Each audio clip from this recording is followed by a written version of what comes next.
Even the money for these trips is coming from a fund similar to the one that got ex-mayor Kwame Kilpatrick in trouble. Kilpatrick allegedly misspent hundreds of thousands of dollars, and it never came to light until the feds indicted him. That's because, by law, politicians don't have to tell you who donates money to these funds or detail how they spend it. I've been in public office over 25 years. I'm not Kwame Kilpatrick, and my record says that. Wayne County Executive Robert Ficano isn't happy about our latest Action News investigation. So much so that when we showed up for our interview, we found a camera pointed at us. What has the county's top brass on edge? Questions we're asking about a little-known fund called the Wayne County Economic Development Corporation, a nonprofit fund created last year in part to pay for trade missions for top county officials. The overseas trips are to faraway countries with the worthy mission of drumming up business for Wayne County. And it was really the companies and the labor that came together and said, we want to form this nonprofit in order to recruit and bring jobs into the area. Last month, Ficano, along with his two top deputies and their press secretary, spent 5 days in Italy and France. Even Sheriff Benny Napoleon went along. His spokeswoman said it was to discuss crime and security with companies thinking of taking root in Wayne County. The UAW picked up Napoleon's tab.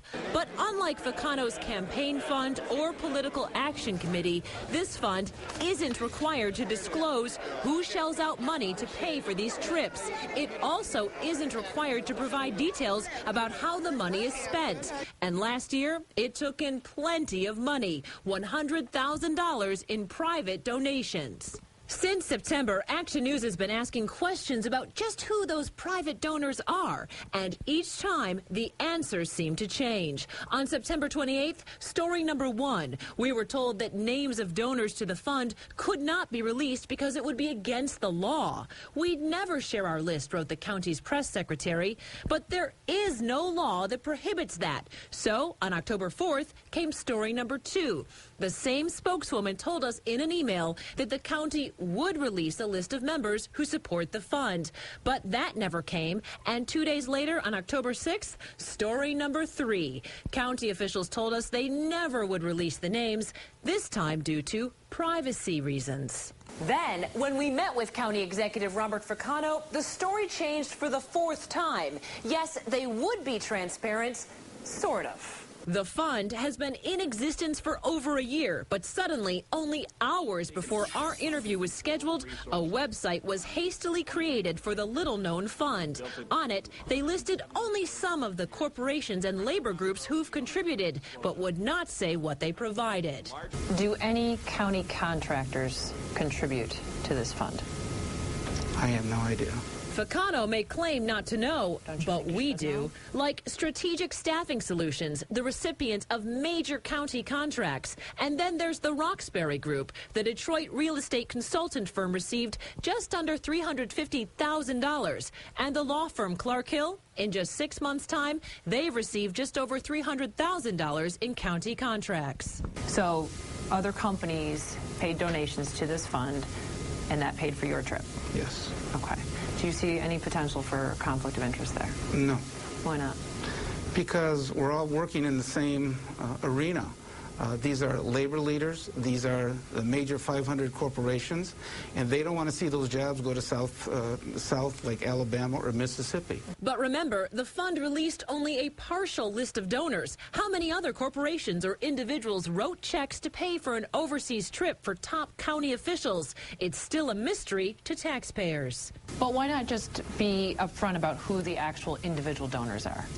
Well, that's up to the board. We are one vote. If it were up to me, I would say, sure, disclose all of it. But if you're asking, it's not controlled by Wayne County. Let's take a closer look at just who controls and oversees the Wayne County Economic Development Corporation. That's Fund President Azam Elder. He's Ficano's right-hand man, the deputy county executive. He recently traveled with Ficano on a trade mission to France and Italy, along with Turkia Mullen, the fund's executive director and the third highest paid county employee as the head of economic development.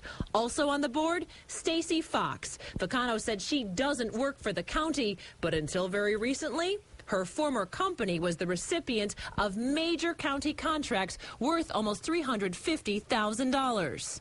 And last but not least, Renee Pipus. She was appointed to a 6-year term on the Wayne County Airport Commission by Robert Ficano. Clearly, all 4 members have strong ties to Wayne County government. We want to know who's paying for those junkets. Christina Koo is the executive director for Common Cause Michigan, a nonpartisan group that fights for more transparency in government. They want to help end the pay-to-play politics that have plagued local governments. Are these companies in some ways knowing that if they pay for this nice trip to France and Italy to bring back business to Michigan, do they end up being campaign contributors? And what does that mean when it comes to, the county giving out contracts? Wayne County still won't tell us who the remaining mystery donors are, but other private money will be helping to pick up the tab for the county's next trade mission in November. They're going to spend 9 days in China, traveling to 4 different cities. Stephen and Carolyn. So